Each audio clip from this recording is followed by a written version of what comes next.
ما انت اصلا ما انت بتبيني شعرك. طب ما انت بتبيني رقبتك، ما انت اصلك بتعملي سبانيش، اصل انت بتلبسي البلوزه قصيره، ما انت بتلبسي بناطيل، واصلا المفروض الحجاب ما فيهوش بناطيل، يعني ده مدخل من المداخل، فاهمين؟ ان هو اصلا انت بقيتي شايفه نفسك ان انا، طب ما ده بقى مش حجاب، طب ما اخلع الطرحه، وايه المشكله بقى لما اخلع الطرحه؟ يعني ده سبب تاني اهو. سواء بقى انت اللي بتقولي لنفسك الكلام ده، سواء حد خارجي من صحابك، اي حد واتيفر مين بيقول الكلام ده، ممكن تكوني انت اصلا بتشوفي الكومنتس دي، واحده بترد على واحده، فانت بتتاثري بالكلام ده. المهم ان هي دي السيتويشن اللي بتحصل، ان وقت كتير جدا بنشوف اصلا ان انا حجابي ده مش حجاب. يعني كتير جدا مننا واحنا قاعدين مع بعض ممكن نكون بنهزر ونقعد نقول هو انت اصلا هو ده حجاب. كتير اتعرضنا للمواقف دي. فبتبقي شايفه بقى، ممكن بقى لو فضلتي مكمله في السيناريو ده، ما انت ما خلاص بقى، ما ده مش حجاب بقى، ما اخلع، ما يلا هوب بقى نخلع الطرحه. ازيكم عاملين ايه؟ لو اول مره بتشوفوني، انا هدير عزام. عايزه اتكلم النهارده في موضوع مهم جدا وشائك جدا، وهو ليه بقى في بنات كتيره جدا بتقلع الحجاب. قبل ما نبدا حلقتنا، ما تنسوش اللايك والشير والسبسكرايب. طبعا بالنسبه لي ده موضوع مهم جدا جدا، وعايزه اعمل الحلقه دي بنيه ان ربنا يثبتنا جميعا ويهدينا اللي هو يعني للحجاب الصحيح او الطريق الصح يعني. لان اكيد ممكن يكون في حد كتير فينا فيه عيوب، فيه غلطات، ممكن يكون بيعمل اللي هو حجابه مش صحيح، بس ده مش معناه خالص ان انا اروح اقلع الحجاب، وهنتكلم عن ده بالتفصيل يعني. حابه بقى ان احنا نقعد ندردش شويه مع بعض علشان نفهم اصلا ليه وصلنا لده او ليه بنعمل ده. وطبعا اي حد عنده تجربته يعني وعايز يحكيها يقول لنا في الكومنتس. اول سبب رئيسي معانا وهو الشيطان، واصلا ده السبب الرئيسي في حاجه زي دي طبعا، وكمان هو هيبقى السبب في الاسباب الجايه اللي انا هقولها كلها. علشان بس خلينا نكون واقعيين ومنطقيين وناخد بالنا ان كل مصيبه انت بتعملها او اي حاجه اصلا غلط في حياتك، اي حاجه حرام بتعملها، الشيطان هو اللي وراها. علشان من كتر ما احنا بقى بقينا مطحونين في الحياه، وبقى وراك حاجات كتيره جدا، فانت اصلا بتنسي ان السبب هو الشيطان. يعني فاهمين؟ الشيطان ده عدو مبين، قاعد لك بالمرصاد، اي حاجه عايز تعملها صح بيشدك كده، بص بيسحبك لتحت على طول اوتوماتيك. الواحد ساعات بتجيله فتره من الفترات بيتجاهل اصلا وجود ان الشيطان، او ان هو فعلا اللي قاعد بيوسوس لي هو السبب في كل مصيبه حرفيا. لو حد بقى عايز يتعمق يعني في الحوار ده، ممكن يتفرج على حلقات وعي، لان وعي طبعا انا بحبهم جدا جدا، ما شاء الله عليهم، ربنا يبارك لهم. فلو حد عايز يتعمق في الموضوع ده ممكن يسمع بقى لوعي، هيفيده طبعا كتير جدا. المهم ده السبب الرئيسي معايا طبعا هو الشيطان، لان هو اللي بيقعد طول الوقت هو اللي بيقعد يوسوسك، اخلعي الطرحه، اخلعي الطرحه، اخلعي الحجاب، مش عارفه ايه. طبعا ما بتجيش بالطريقه دي، بتبقى بصيغ اخرى هنتكلم عنها دلوقتي. بس انا قصدي كل بنوته تكون فاهمه ان الشيطان هو اللي ورا ده، الشيطان هو اللي ورا ده. تمام. تاني حاجه بقى، في بنات، واحنا ممكن يكون في بنات كتيره جدا، بتبقي شايفه، ممكن بقى انت نفسك انت اصلا عارفه، ما هو الواحد بيبقى عارف مشكلته، بيعرف الحاجات اللي هو بيعملها غلط. وطبعا خلينا نكون متفقين ان الحجاب فرض، عشان ما حدش يجي يقول لي اصل الحجاب يعني مش عايزين ندخل في الجدال ده، مش عايزين ندخل في النقطه دي، احنا عارفين ان الحجاب فرض. ومش معنى كده ان انا بقيم اللي قدامي او انا بحكم على اللي قدامي، لا، هي دي حاجه كل واحد بيتحاسب على نفسه. يعني لو واحد بيلبس الحجاب، هو بينه وبين ربنا، فاهمين قصدي؟ فعشان بس ما ندخلش الامور ببعض، دي حاجه بينك وبين ربنا. بس انا قصدي لو انا بعمل حاجه غلط، حاجه حرام، وانا عارفه انها حرام، ما اقعدش بقى اقاوح، ما اقعدش اكابر، اعترف. ما هو الاعتراف هيخليني ابدا بقى فعلا ربنا يهديني، بدل ما اقعد اكابر، فاهمين قصدي؟ فكلنا متفقين ان الحجاب فرض، ودي اصلا ده فرض علينا، واحنا لما فعلا بنوته بتلتزم وبتلبس حجاب صحيح، اللي هو ده اصلا ثواب عظيم جدا جدا. السبب بقى الثاني، احنا كده قلنا السبب الاولاني هو الشيطان، وهو طبعا داخل معانا في كل الاسباب الجايه دي. السبب الثاني ممكن انت نفسك، بينك وبين نفسك، لما تيجي كده تلبسي وتتفرجي على ستايلك او تتفرجي على هدومك، بتحسي ان انت، ما انت اصلا يعني اللي هو لبسك ضيق مثلا، اللي هو يعني بتبقي عارفه somehow ان انت، ما هو ده مش حجاب صحيح، فاهمين؟ ما هو انا لابسه الطرحه وخلاص، انا مغطيه شعري وخلاص، بس هو الحجاب الصحيح مش كده. فبيبدا بقى ده بقى مدخل الشيطان، ان هو بقى يدخل لك، ما انت اصلا ما انت بتبيني شعرك، طب ما انت بتبيني رقبتك، ما انت اصلك بتعملي سبانيش، اصل انت بتلبسي البلوزه قصيره، ما انت بتلبسي بناطيل، واصلا المفروض الحجاب ما فيهوش بناطيل. يعني ده مدخل من المداخل، فاهمين؟ ان هو اصلا انت بقيتي شايفه نفسك ان انا، طب ما انا ما ده بقى مش حجاب، طب ما اخلع الطرحه، وايه المشكله بقى لما اخلع الطرحه؟ يعني ده سبب تاني اهو. سواء بقى انت اللي بتقولي لنفسك الكلام ده، سواء حد خارجي من صحابك، اي حد واتيفر مين بيقول الكلام ده، ممكن تكوني انت اصلا بتشوفي الكومنتس دي، واحده بترد على واحده، فانت بتتاثري بالكلام ده. المهم ان هي دي السيتويشن اللي بتحصل، ان وقت كتير جدا بنشوف اصلا ان انا حجابي ده مش حجاب. يعني كتير جدا مننا واحنا قاعدين مع بعض ممكن نكون بنهزر ونقعد نقول هو انت اصلا هو ده حجاب. كتير اتعرضنا للمواقف دي. فبتبقي شايفه بقى، ممكن بقى لو فضلتي مكمله في السيناريو ده، ما انت ما خلاص بقى، ما ده مش حجاب بقى، ما اخلع، ما يلا هوبا نخلع الطرحه، ما ده مش حجاب. المهم بقى انا عايزه بس اتكلم في النقطه دي طبعا، يعني كحرام كحلال، لو حد هيفتي فيها يعني، او يعني هو احنا عارفين ان هو حرام، بس اللي انا بتكلم فيه يعني ان انا قصدي ان حتى لو انت كده، مش معناها ان انا اروح بقى اعمل الذنب كله، مش معناها ان انا اروح اقلع الطرحه يعني خلاص بقى، فاهمين؟ لان هي مش على قد ان انا هخلع الطرحه وبس، لا ده انت ممكن تندرجي في حاجات تانية اكتر. فلا، حاولي خليكي ثابته، خليكي ملتزمه بالطرحه لحد ما ربنا يهديكي واحده واحده، وتبقي هدومك كلها يعني حجاب صحيح كله. لان لو حد مش متعود على اللبس الواسع ومش عارفه ايه، وحد متعود بيلبس بناطيل، ما هو اكيد عنده مشكله ان هو يستغنى عن ده. اكيد كلنا، لو حد يعني بيلبس كده، اكيد كلنا مرينا بالمواقف دي، بس عادي يعني هنقعد ندعي ربنا وربنا يهدينا وربنا يثبتنا وكده. بس انا قصدي بلاش لو انا بعمل ذنب او جزء، يعني جزء من ذنب، وحد يقعد يقول لي طب ما انت بتعملي ده مش معناه بقى ان انا اروح بقى اعمل كل حاجه، لا.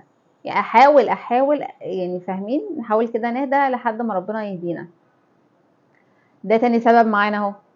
تالت سبب معانا، انا شايفه ان حاليا بقى في السوشيال ميديا، اللي هو مثلا لو انا دلوقتي على الانستا بتفرج، بعمل بس سكرول كده، بفتح كده بسم الله الرحمن الرحيم، بتشوفي بقى كم موديل رهيب. طبعا كلهم، هو مين الموديلز دلوقتي اللي هي بحجاب؟ فاهمين؟ فاللي هو الموديلز كلهم بسم الله الرحمن الرحيم، مفيش طرحه. اولا بقى دي لها مدخلين، انت اصلا بتشوفي ده فبتبقي شايفه كده ان دي البنوته الحلوه، دي البنوته الجميله اللي انا عايزه ابقى زيها، ايه ده، دي لابسه لبسها جامد مش عارفه ايه.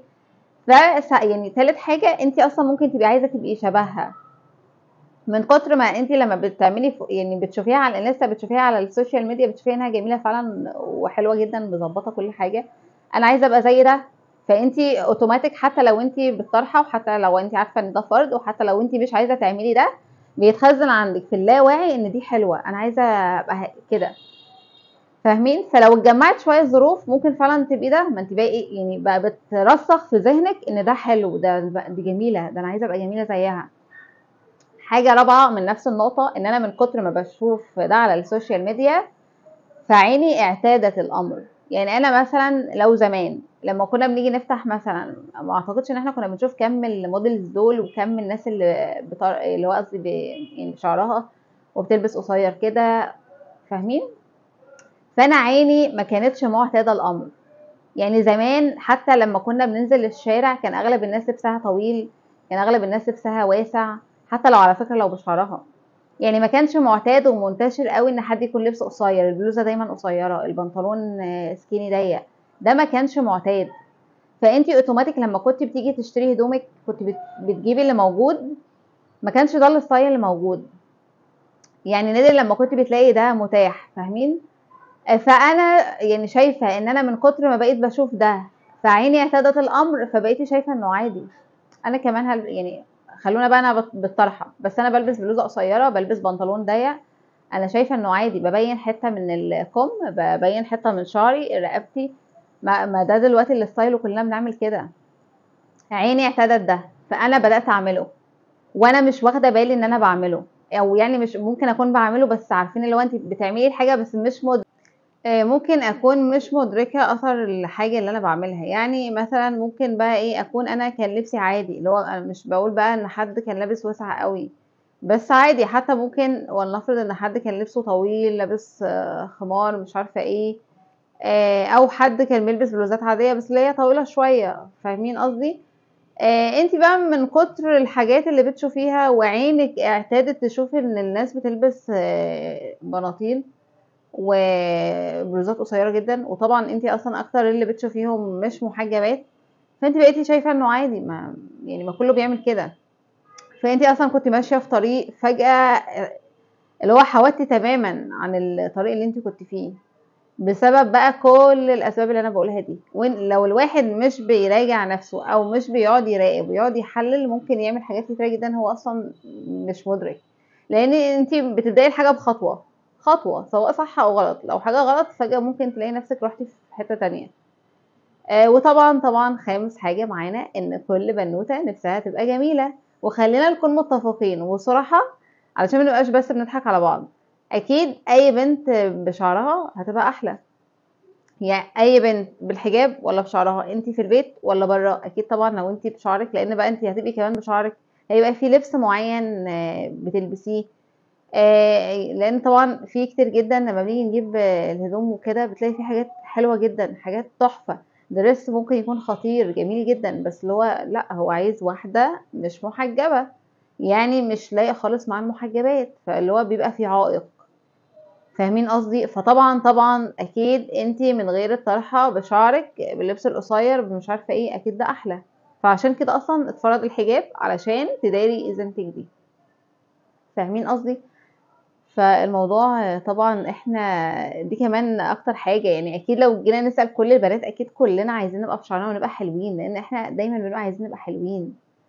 بس لأ، يعني في حاجات لازم تقاومي فيها نفسِك، يعني لازم لأ، هنا أقف مع نفسي، ودي حاجة يعني ده فرض، فرض فأنا لازم أعمله، يعني لازم أستغنى عن حاجة علشان ربنا أمرني بالحجاب، ربنا فرض عليَّ ده لحد بقى ما أقدر أعمله فعلًا اللي هو حجاب صحيح، إن أنا ألبس بقى اللي هو فعلًا حجاب يكون صح، يعني ما ابقاش بقى اللي هو مغطية شعري وخلاص، أو اللي هو مغطية نُص شعري، ما إحنا وصل بينا الحال إن إحنا نُص شعرنا بس اللي بنغطيه، ربنا يهدينا بقى جميعًا.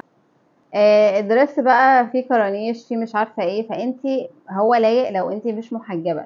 كلنا اتحطينا في الموقف ده في البروفة واحنا بنجيب اللبس بتاعنا، فبتلاقي نفسك بتستغني على حاجات كتيرة جدا علشان انتي محجبة، فطبعا ده اغراء بالنسبة لنا.